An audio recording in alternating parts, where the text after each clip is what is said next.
Welcome to Sukesh economy classes. MG NREGA Mahatma Gandhi national rural employment guarantee scheme గురించి చూస్తే 2005లో చట్టబద్ధత కల్పించబడి 2006 నుంచి అమలు చేయబడుతున్న 2009లో పేరు మార్చబడిందే Mahatma Gandhi national rural employment guarantee scheme.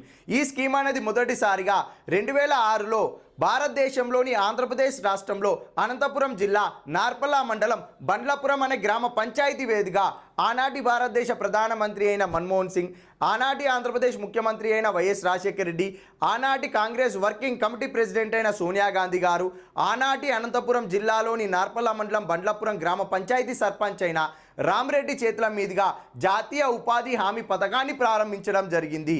ఈ నేషనల్ రూరల్ ఎంప్లాయ్మెంట్ గ్యారంటీ స్కీమ్కి మహాత్మా గాంధీ అనే టైటిల్ అనేది 2009 అక్టోబర్ 2వ తారీఖు నాడు ఇవ్వడం జరిగింది.